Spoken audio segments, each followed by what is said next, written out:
A tearful Nicola Sturgeon has told the UK COVID-19 inquiry a large part of her wishes that she hadn't been Scotland's First Minister during the pandemic. The former First Minister caused controversy after admitting to deleting WhatsApp messages she sent to colleagues. She also said Boris Johnson was not the right person to lead the country during the pandemic. Well, I can now speak with Conservative member of the Scottish Parliament, Miles Briggs. Miles, welcome to the show. So, Nicola Sturgeon, she's turned on the waterworks. Are you buying it? No, I'm not. I think what we've seen today has been a pretty desperate and cynical attempt by Nicola Sturgeon to refute what is now compelling evidence which we're seeing over the secrecy and politicisation of the pandemic by the SNP.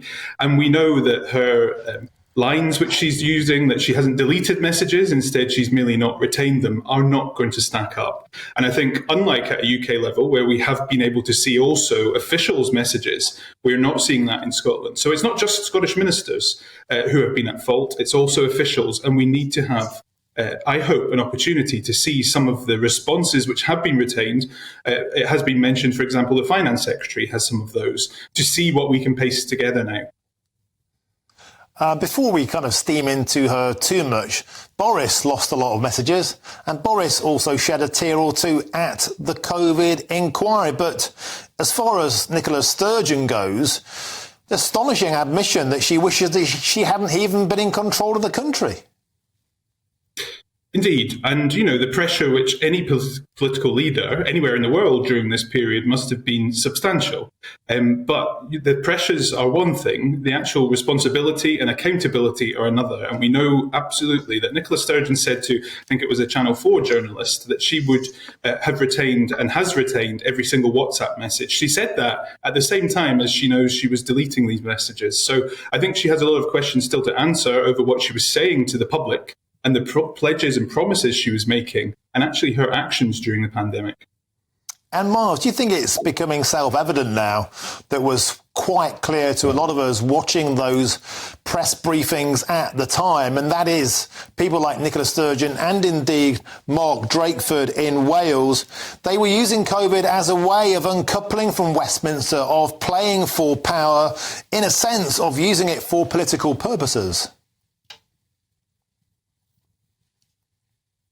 Oh, we've lost him. Okay, we've lost Miles Briggs there. Okay, we lost Miles Briggs there momentarily. My question was quite simple, and I think for many of us watching those daily press conferences from home or seeing how they were reported upon, it became self-evident that in Holyrood, in Wales, COVID was used as a way of almost calling out Westminster, calling out Boris Johnson, and calling out the way that things are being done in the mainland in England, and a way of kind of imposing regional power.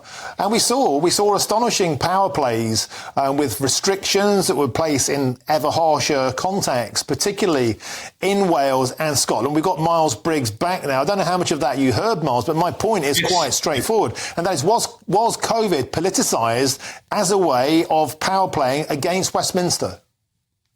Yeah, I think that's one of the conclusions which the inquiry will have to draw. And certainly was one of my concerns. You know, we know both in Scotland and Wales, we faced elections in 2021 right after the pandemic, that government was planning how to safely hold those elections. Nicola Sturgeon, of course, wanted to try to win a majority during that 2021 election. The Scottish Conservatives managed to stop her doing that. So we know that politics wasn't far off her mind. But one of my greatest concerns is for the last 17 years now, we've seen this culture of secrecy and cover-up develop within the Scottish government here. And that's not just within SNP and Green Party ranks, that's also been within our officials and independent officials who are meant to help government take decisions. I think that's deeply concerning and something we as a country in Scotland and across the UK seriously need to look at in the future as well.